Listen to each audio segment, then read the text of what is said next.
My name is Madeline Harper. I'm 33 years old, and 9 nights ago, my older sister sold my car to impress her donors, then locked me out of her brownstone at 1:17 in the morning and told me to figure it out because I was dragging down her brand. I didn't find out about the car from her directly. I found out when I tried to leave the Boston Harbor Hotel after her spring charity gala, and my key fob wouldn't unlock anything in the valet queue. The attendant kept pressing the button, confused, scanning the line of black sedans and European SUVs. "Subaru Outback?" he asked. "Gray, 2018. There's a dent on the back bumper," I said, already feeling something slide out from under me. He checked his tablet again. "I'm sorry, ma'am. That vehicle was picked up this afternoon. Different driver. Signed off." Picked up.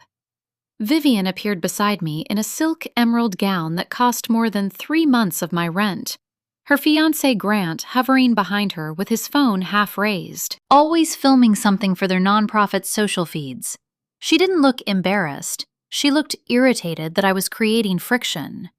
"Oh, right," she said lightly. "I meant to tell you." "Tell me what?" I asked. "That I sold it." "Relax, Maddie. It's technically in my name. Remember why?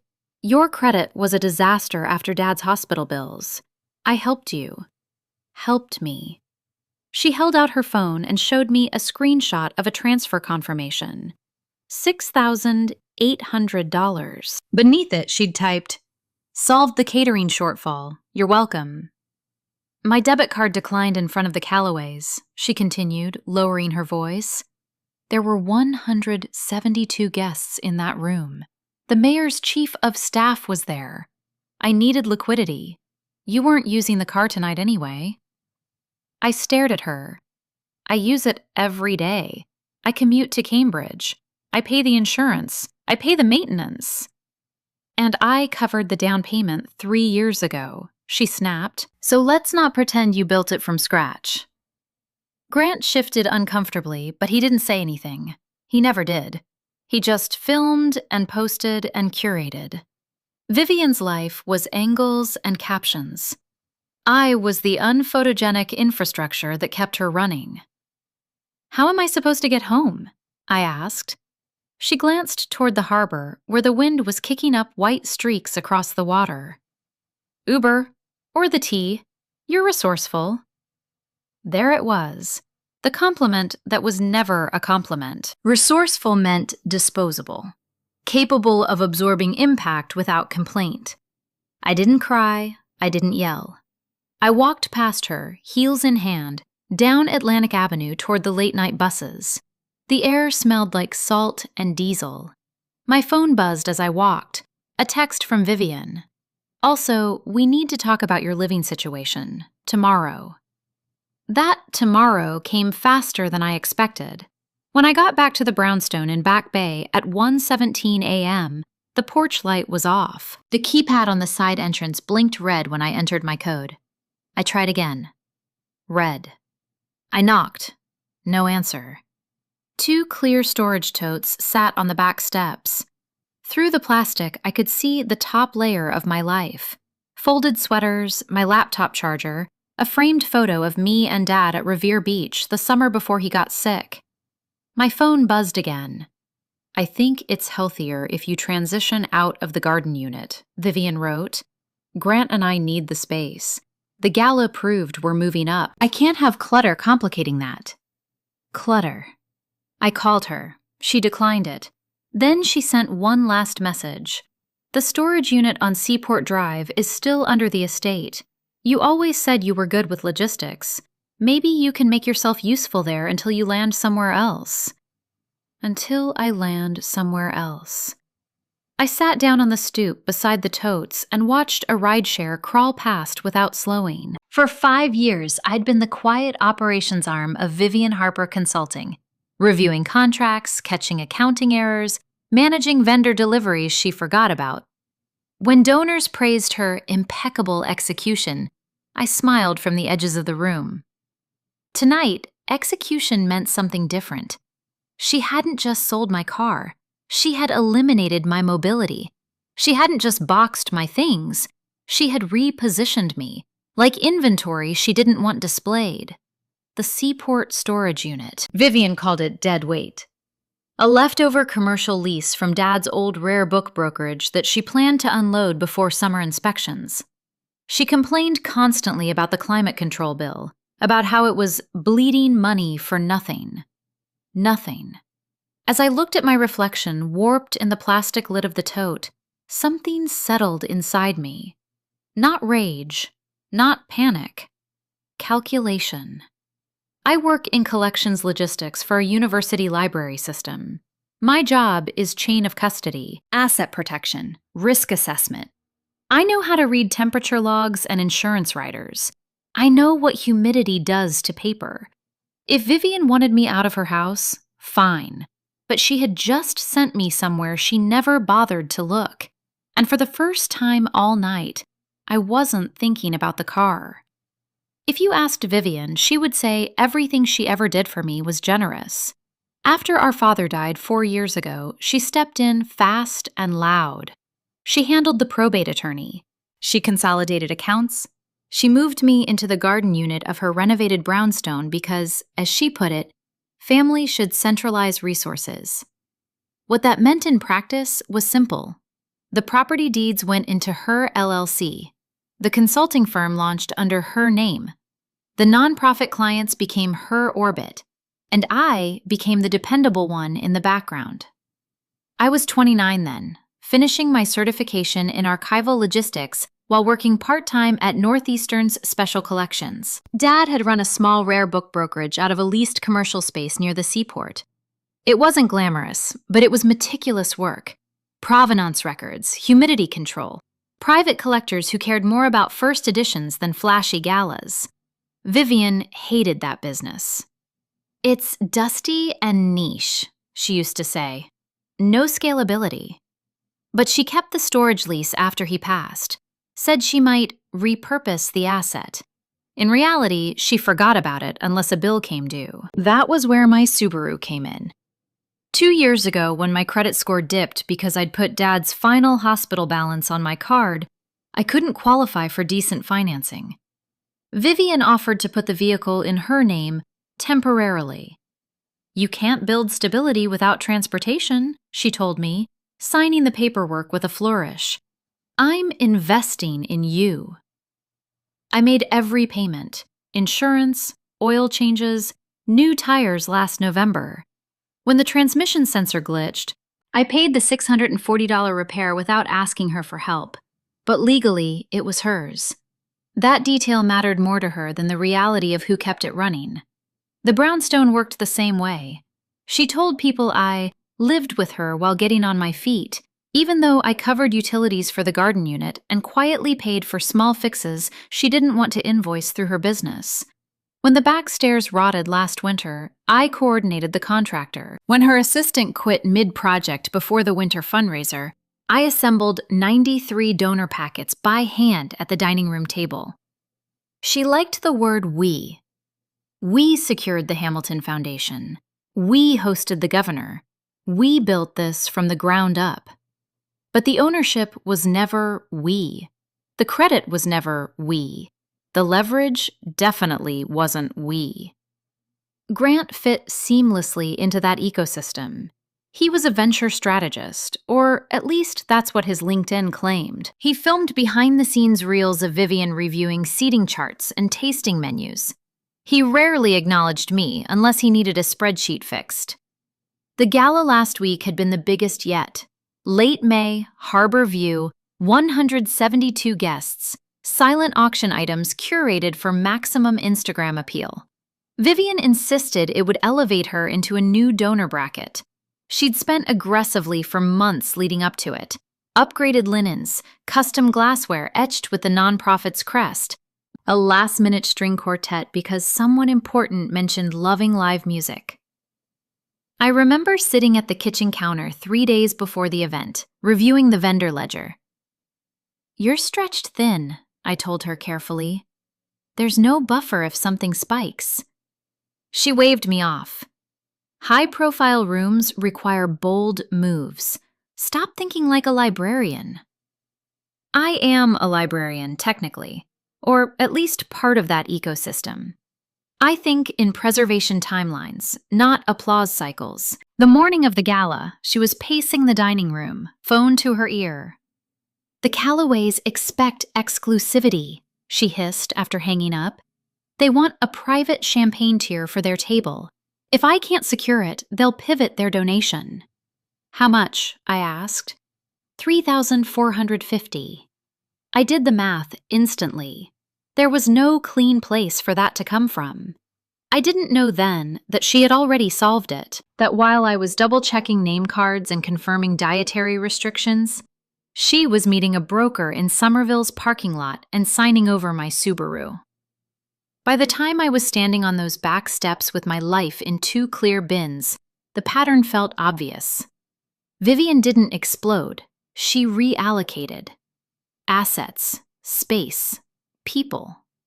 And now, according to her last text, I had been reallocated to the Seaport unit, the one she kept calling a liability. She thought she was sending me somewhere empty. She forgot who taught me how to catalog what other people overlook. The Seaport unit smelled like metal and old paper when I unlocked it the next morning. The building sat on the edge of a half-redeveloped industrial strip, wedged between a luxury condo project and a marine supply warehouse that looked like it had survived 3 recessions out of spite. A faded sign by the entrance read, "Harbor Climate Storage, Commercial Only." Vivian hadn't been inside in at least 2 years. I knew that because I had been the one forwarding the invoices from the monitoring service to her email. She never opened them. She just complained about the total. The unit itself was larger than I remembered. About 1,200 square feet, concrete floors, insulated interior walls. Racks of gray archival boxes lined the perimeter, each labeled in Dad's careful handwriting. Estate collections, private acquisitions, consignment pending. I set my totes down near the door and checked the wall panel. Temperature, 67 degrees Fahrenheit. Humidity, 42%. Security, active. The numbers were stable. Perfect, actually. Too perfect for something she called dead weight. My phone buzzed as I walked toward the breaker cabinet. Vivian. "Inspector coming in 10 days. I'm terminating the lease end of month. We can't justify $2,735 in climate costs for dusty leftovers. If there's trash, clear it. I don't want fines." Trash. I opened the most recent invoice she'd forwarded weeks ago. The usage chart was attached as a PDF. I'd skinned it before without thinking, but now I zoomed in. The energy draw wasn't fluctuating like normal storage. It was steady, constant. Not dramatic, but unwavering, 24 hours a day. That's not incidental lighting. That's controlled preservation. I walked along the back wall where newer drywall cut the space slightly shorter than the original layout I remembered from childhood visits. Dad had always kept a small private archive behind a partition, accessible only to him. I pressed my palm against the surface. Cool. Cooler than the main room. I followed the conduit line running from the monitoring panel. It disappeared straight into that partition. Vivian had always said Dad's secret archive was just sentimental junk he couldn't let go of. She rolled her eyes at the idea of collectors paying 6 figures for paper. But I knew what stable humidity meant. I knew what constant draw meant. And I knew Dad didn't pay for systems he didn't need. My phone rang again. This time, she didn't text. "Did you get in?" Vivian asked briskly. "Yes." "Good. I need you to sign the release paperwork before the inspection. If there's any liability, mold, water damage, fire hazard, it transfers to you once the contents are declared abandoned." Abandoned? It's a formality, Maddie. I'm not cataloging that mess. If you want first pick before disposal, fine, but I need clean paperwork. There it was again, that word choice. Disposal. "You're sure you don't want to review inventory first?" I asked. A pause, then a sharp exhale. "I don't have time for nostalgia." Grant and I are negotiating new office space. I refuse to drag Dad's hobby into another fiscal year. Dad's hobby. I looked back at the partition wall. I'll handle it, I said evenly. Good. Email me once it's cleared. When she hung up, the silence inside the unit felt different. Not empty, charged. I walked to the metal shelving near the partition and moved 2 stacks of banker boxes out of the way. Behind them, the drywall seam was visible. Newer screws, cleaner edges. Someone had reinforced it at some point. I didn't have a crowbar like in movies. I had a flathead screwdriver from Dad's old toolkit and 10 years of quiet curiosity. I wedged the tip into the seam and applied pressure. The drywall cracked with a dull snap. A thin ribbon of colder air slipped through the opening and brushed against my face. Not dramatic, not cinematic, just precise. I widened the gap enough to peer inside, and what I saw wasn't dusty overflow. It was shelving, custom-built, sealed bins, and something that looked unmistakably like a humidity-sealed manuscript case. I pulled back, heart racing not from fear, from recognition. Vivian thought she'd sent me here to babysit garbage until the lease expired. But whatever was behind that wall had been maintained deliberately, continuously, quietly. And if the systems had been running all this time, someone, maybe Dad before he died, had intended it to survive. I stepped fully into the main room again and locked the front door behind me. For the first time since the gala, I wasn't reacting. I was assessing. And the assessment was simple. This wasn't storage. It was preservation. I didn't break the rest of the wall that day. I went home. If the word home could still apply to a borrowed couch at a coworker's apartment in Jamaica Plain, and pulled up every digital record I could find connected to Dad's old brokerage. Invoices, insurance writers, email backups I'd archived years ago when Vivian told me to clean out the useless stuff. Dad had been meticulous, but he'd also been private. He believed in documentation the way other people believed in prayer. Every consignment had a chain of custody log. Every rare acquisition had photographs, condition notes, and discreet correspondence. At 11:43 p.m., buried in an external drive folder labeled H-Private, I found a scanned insurance schedule dated 6 months before he died. Supplemental archive, restricted access. 12 entries, no full descriptions, just coded identifiers and declared values. The lowest appraisal? $480,000. The highest? $2.1 million.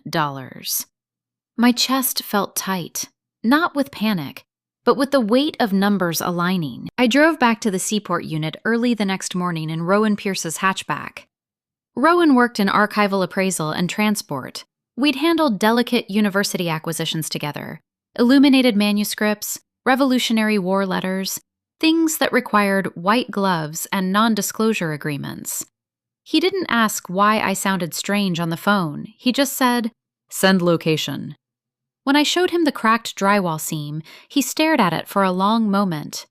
"You didn't go in?" he asked. "Not fully." Good. We widened the opening carefully, minimizing debris. The air inside the hidden room was colder, cleaner. The hum of 2 commercial-grade dehumidifiers filled the space, steady, disciplined. Rowan stepped in first. Custom shelving lined 3 walls. On the central table sat archival cases, museum quality, vacuum-sealed edges intact. Each case had a small brass tag. He picked one up and read the label under his breath. Melville, First American Edition. He looked at me sharply. "Please tell me that's not what I think it is." I opened the nearest case. Inside, wrapped in acid-free paper, was a first edition of Moby Dick, 1851, Harper and Brothers imprint. The spine was intact. The pages were remarkably clean. Rowan exhaled slowly. "Your father wasn't running a hobby," he said. We moved down the table. Assigned T.S. Eliot First Printing, a handwritten letter from Louisa May Alcott with provenance documentation clipped neatly behind it. A near-pristine first edition of The Great Gatsby with original dust jacket, the one collectors whisper about. Each item matched one of the coded entries from the insurance schedule. Rowan didn't touch anything without gloves. He inspected, cross-referenced, and photographed serial identifiers where applicable. Finally, he stood upright and removed his glasses. "Maddie," he said quietly, "conservatively, this room alone is worth somewhere between 8 and 11 million on today's market, possibly more if auctioned strategically." The words didn't feel real, not because they were exaggerated, but because of what they meant. Vivian was preparing to terminate the lease in 10 days. She had sent me release paperwork to declare contents abandoned. If she signed off liability without reviewing inventory, she would legally distance herself from everything inside, and she hadn't even looked. "She thinks it's junk," I said. Rowan's expression shifted from awe to something sharper. "Then she's about to make a very expensive mistake." We spent the next hour cataloging discreetly. I documented condition, placement, environmental readings. I photographed the dehumidifier serial numbers and service stickers, quarterly maintenance, fully paid. Dad had kept this archive alive intentionally, quietly funding climate control even when the rest of his business slowed. I stepped outside the hidden room and looked at the broader storage unit differently now. The dusty leftovers were decoys, mid-tier consignments, estate overflow, believable clutter. The real collection had been shielded behind drywall and silence. My phone buzzed again. Vivian. I emailed the abandonment release. Sign and return by Friday so we can finalize termination. I refuse to pay another month for that mausoleum. I read the attachment carefully. Owner relinquishes all claim to stored materials upon execution. Responsibility transfers to designated party. Designated party, Madeline Harper. I looked back at the hidden archive, at the steady hum preserving literary history. Vivian thought she was cutting losses. She had no idea she was signing away a vault. I typed back a single response. "I'll take care of it." Vivian chose the worst possible night to celebrate herself. 2 weeks after the gala disaster, she hosted a private donor dinner in the brownstone. 12 high-net-worth guests, long candlelit table, custom menus printed on heavy cream stock. Grant had positioned 2 discrete cameras in the corners to capture organic reactions. By then, the paperwork was complete. Vivian had signed the abandonment and liability release 3 days earlier, barely skimming it before sliding the pen across the paper. "I'm so glad you're finally taking responsibility for something," she'd said as she handed it back to me. Responsibility. Rowan had moved the restricted archive the morning after, not to auction, not yet, but to a secure university-affiliated vault under temporary custodial agreement, fully insured, appraised formally, documented under my name. That night, I arrived at the brownstone just after 7. I wasn't on the guest list, but I still had a key to the front vestibule. She'd only changed the garden unit code. The dining room glowed gold through the open archway. Laughter floated into the foyer as I stepped inside. Vivian was mid-story, describing the nonprofit's exponential growth trajectory. Grant saw me first. His smile faltered. "Maddie." Vivian turned slowly. Her expression tightened, then smoothed into performance mode. "Excuse me," she said to the table, rising gracefully. "Family logistics." She walked toward me, heels clicking softly against the hardwood. "This is not the time," she whispered. "It actually is," I replied. Behind her, one of the donors, Mr. Calloway, champagne tier enthusiast, glanced over with polite curiosity. Vivian lowered her voice further. "If this is about the storage lease, it's handled." "Yes," I said, "it is." I stepped past her into the dining room. Conversations tapered off. Grant instinctively reached toward one of the cameras, unsure whether to stop recording. "I won't take long," I said evenly. I just wanted to thank Vivian publicly for her decisive leadership. A few guests smiled politely, assuming this was scripted. Vivian's jaw tightened. "As you all know," I continued, "she recently terminated a commercial storage lease connected to our late father's rare book brokerage. She declared the contents abandoned to avoid ongoing costs." A faint shift in posture around the table. Mr. Calloway frowned slightly. "Rare books?" "Yes," I said. "First editions, signed manuscripts, documented literary artifacts, preserved under continuous climate control." Vivian laughed softly. "Maddie, this isn't the place." "It's precisely the place," I said, pulling a slim folder from my bag. "Because some of you are trustees at institutions that care deeply about preservation." Grant took a step forward. "We can discuss this privately." "No," I said. I placed the appraisal summary on the table in front of Mr. Calloway. Estimated aggregate conservative valuation, $9.4 million. The room went silent. No dramatic gasps, no shouting, just stillness.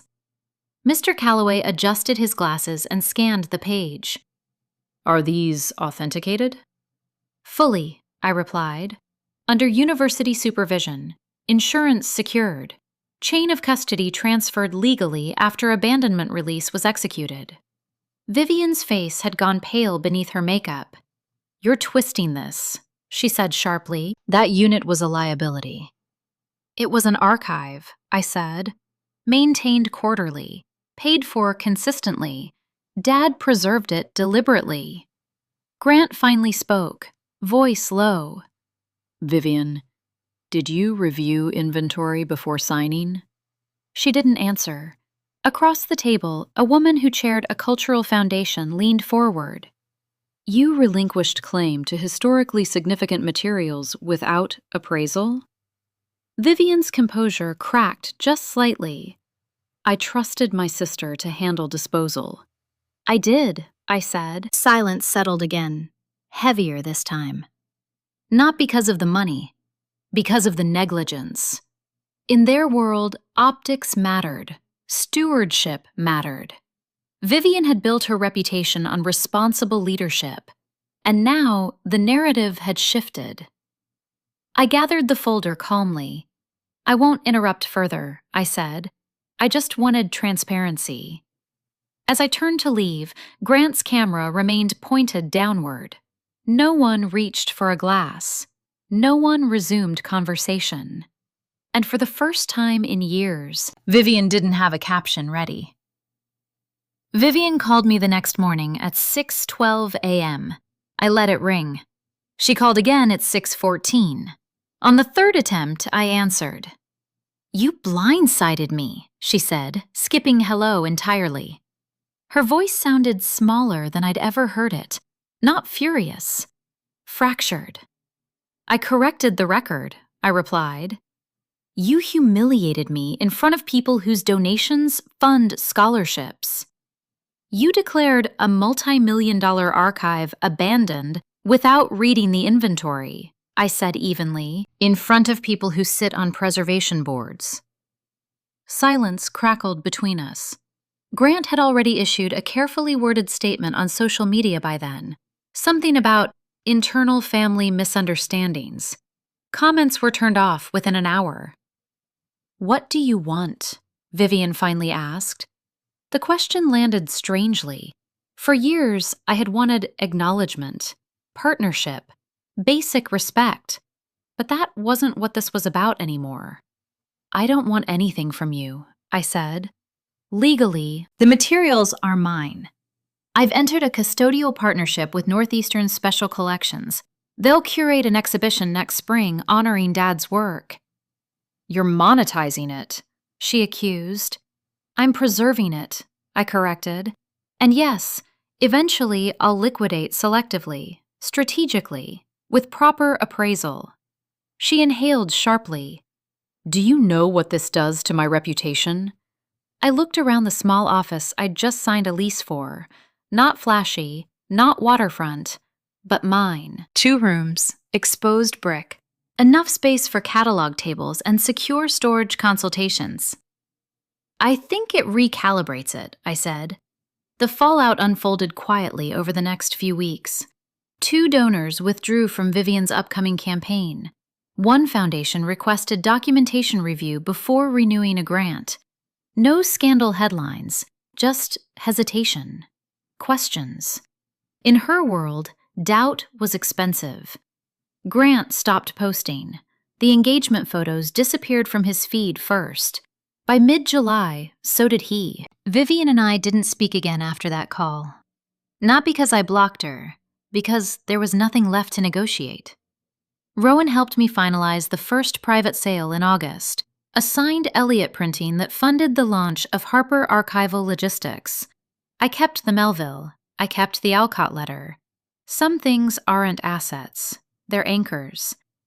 The exhibition announcement went out in September, From Private Vault to Public Legacy, the Harper Collection. I stood in the gallery the night before opening, watching technicians adjust lighting over the Gatsby First Edition. The dust jacket glowed under the controlled display lamps, delicate, intact, impossibly resilient. Dad used to say that preservation wasn't about locking things away. It was about protecting value until the world was ready to see it. For a long time, I thought he meant books.